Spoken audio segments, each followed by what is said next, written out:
नमस्कार मित्रों, जय महाकाल आयुर्वेद। मेरा मोबाइल नंबर 9165823800 है। अब अपन बात करेंगे, जैसे मैंने एक वीडियो डाला था कुत्ता पालने का और महिलाओं के संबंध में वीडियो डाला था, तो बहुत सारे फ़ोन आए कि आप और बताइए। तो उसी के तारतम्य में एक और छोटी बात बता दूं कि महिला जो होती है ना, वो बहुत नकारात्मक ऊर्जा की भी रिसेप्टर है, खींचने वाली है, माया है स्वरूप, मैंने उसे बताया था। और पॉजिटिव ऊर्जा को भी बहुत ताकत से खींचने वाली है। और इस ब्रह्म में जहाँ आप महिलाएं रहती और पुरुष रहते हैं, वहाँ सकारात्मक ऊर्जा बहुत कम है और नकारात्मक ऊर्जा ज़्यादा है आज के समय में। तो कैसे हमारी महिलाएं जो है वो नकारात्मक ऊर्जा को खींच लेती हैं गलती के कारण, तो मैं आपको इसका उदाहरण बता देता हूँ। देखिए, पैर से ही सब राहु केतु शनि प्रविष्ट होता है और हमारे सिर के बाल से, यहाँ से।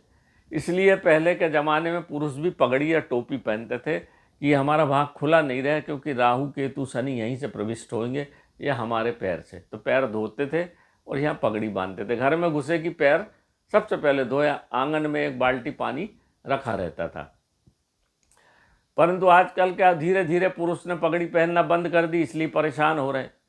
धीरे धीरे महिलाओं ने बाल खुले रखना शुरू कर दिए और सिर के ऊपर से पल्लू गायब हो गया। तो परेशान तो रहोगे, हर कहीं राहु केतु शनि भूत प्रेत बाधा सब पकड़ेगी आपको। बाल खुले रखे कि पकड़ा भूत ने, भूत प्रेत या नकारात्मक ऊर्जा। इसलिए पुराने समय में, अभी भी पंजाबी प्रथा में बाल खुले, ऐसे खुले नहीं रखे जाते और उनको ढका जाता है। तो परंतु धीरे धीरे महिलाओं ने बाल खुले रखना, कहीं भी घूमना 12-1 बजे 2 बजे ना समय देखना, बाल अपने पल्लू सिर पर रखना बंद किया। नंबर 1, इसके कारण सब महिलाएं परेशान। इसको, हमारी धर्म संस्कृति को अपनाइए, फिर से फैशन में मत जाइए। दूसरी बात हो गई मांग लगाना, मांग भरना। यहाँ भरते ना मांग, पहले के ज़माने में मांग की जो भरने का सिंदूर होता है वो चांदी की डिब्बी में रखा जाता था, और चांदी की वो जो डंडी होती उससे मांग भरते थे। तो उससे राहु आपको नहीं पकड़ता था। और बिंदी यहाँ माथे पे आज्ञा चक्र पे लगती थी बड़ी, ताकि आपके ऊपर कोई कुप्रभाव नहीं डाल पाए, कुदृष्टि नहीं डाल पाए। इसलिए महिला अपने बिंदी बड़ी लगाती थी। तो बिंदी भी गायब हो गई तो आप परेशान होंगे, और मांग भी गायब हो गई, है ना। अब तीसरी बात आई है, देखिए हाथ में, देखिए हाथ से चूड़ी गायब हो गई। चूड़ी बहुत बड़ी चीज़ थी पहले नकारात्मक ऊर्जा को रोकने के लिए। अब हर कोई भी महिला के हाथ से चूड़ी गायब हो गई और केवल सोने के कड़े पहनते। पहले जो विधवा औरतें थी वो चूड़ी उनकी फोड़ी जाती थी तो वो रोती थी और यहाँ का सिंदूर मिटाया जाता था। इतना असगुन मानते थे उसको, और आज हर महिला असगुन किए हुए है, चूड़ी गायब है हाथों से। नकारात्मक ऊर्जा तो पकड़ेगी, चूड़ी में जो आवाज़ होती थी ना, उससे नकारात्मक ऊर्जा दूर भागती थी, क्योंकि ये कर्म है, कर है हाथ हमारे, यहीं से, यहाँ भी, ये भी स्थान। इसलिए हम मांगते हैं भगवान से कि हमको कुछ दे दे प्रभु, हाथ ऐसे फैलाते हो ना। तो यहाँ तक ऊर्जा आ नहीं पाती थी यहाँ से आगे। अब आपने चूड़ी की जगह सोना पहन लिया तो सकारात्मक और घुसेगी ऊर्जा, नकारात्मक। चौथी बात आई, पायल गायब हो गई।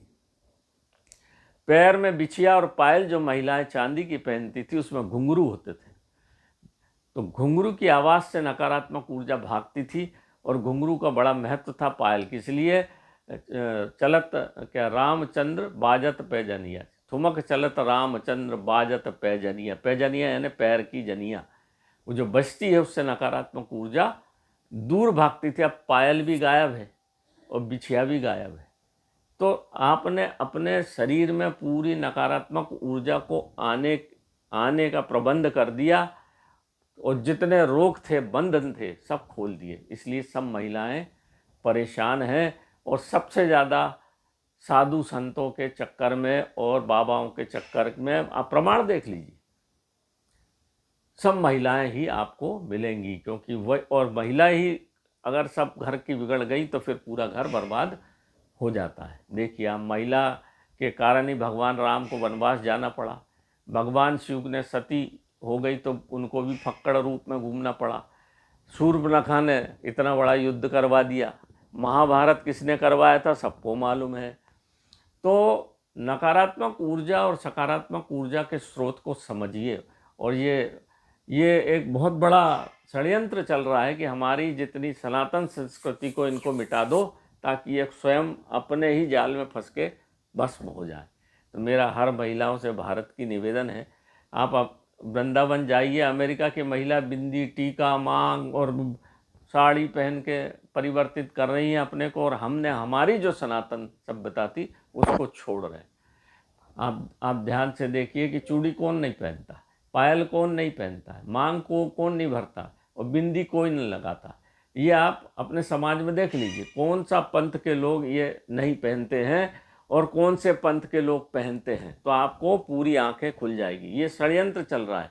आपको आपकी सनातन संस्कृति से जो भी मानव सभ्यता दूर भक्ति है वो पतन की ओर जाती है, उसका सर्वनाश निश्चित ही है, बिल्कुल मिटेगी वो धर्म संस्कृति। जहाँ आपने अपनी संस्कृति में जो पुरानी चीज़ें थी वो मूर्ख नहीं थे, पुराने लोगों को हम मूर्ख समझते हैं। आज वैज्ञानिक तौर पर यह माना जा रहा है कि सुमेरियन सभ्यता, हड़प्पा की सभ्यता, सिंधु घाटी की सभ्यता हमसे ज़्यादा बड़े सभ्य थे, हमसे ज़्यादा जानकार थे। आज उनके एक एक मंदिर के अंदर की जो दीवारें हैं उसके रहस्य को समझ नहीं पा रहे, उनकी भाषा को पढ़ नहीं पा रहे। तो हमसे बहुत बड़े ज्ञानी लोग थे वो, पर हम सोचते हैं कि वो सब मूर्ख थे, हम ही सबसे बड़े ज्ञानी और हम ही सबसे बड़े विद्वान हैं। तो हमने जो सनातन संस्कृति को षड्यंत्र जो चल रहे थे वो अब धीरे धीरे लोग पकड़ने लगे हैं कि अच्छे ये फंस रहे हैं। तो मेरा समस्त माताओं बहनों से निवेदन है कि अपनी संस्कृति को आप बचाइए। आप बचाएंगी, माँ पहनेगी तो बच्ची भी पूछेगी क्या चीज़ है, नहीं तो अगली आने वाली पीढ़ी बर्बाद होती जा ही रही है। देख लो आप, हो रही है बर्बाद। और उपाध्याय जी जो हैं सुप्रीम कोर्ट के वकील, वो बार बार ये बात बोल रहे हैं, मुझे बहुत अच्छा लगे उनकी कोई बात की, आप अपनी धर्म संस्कृति को भूलते चले जा रहे हैं, ये षड्यंत्र में फंसते चले जा रहे हैं और आप स्वयं बर्बाद कर लेंगे, और बर्बादी की ओर 50% तो जा चुके हैं। तो मेरा समस्त माताओं बहनों से निवेदन है, कोई आज्ञा तो मैं दे नहीं सकता, निवेदन ही कर सकता हूँ कि आप अपनी चीज़ों को बारीकी से देखिए, अपनी सभ्यता से बचिए और परेशानियों से मुक्त होइए। आपको कहीं आबा बाबा किसी के पास जाने की ज़रूरत नहीं। आप पायल पहनिए, बिंदी लगाइए, चांद अपने बढ़िया यहाँ बड़ा बिंदी लगाइए, चांदी के डिब्बी सिंदूर से मांग भरिए, आप देखिए कहीं, और बाल बांध के रखिए, सिर ढक के रखिए। आपको कोई भूत प्रेत बाधा, नकारात्मक ऊर्जा, राहु शनि परेशानी नहीं करेगा। लक्ष्मी आपके घर में भरपूर आएगी, आपके घर में सुख शांति रहेगी। यही निवेदन है मेरा सभी माताओं बहनों से। कुछ गलत बोला हो तो उसके लिए मैं क्षमा चाहता हूँ। मैं चाहता हूँ कि हमारी धर्म संस्कृति बची रहे, तो हम बचे रहेंगे। प्रणाम सबको, नमस्कार।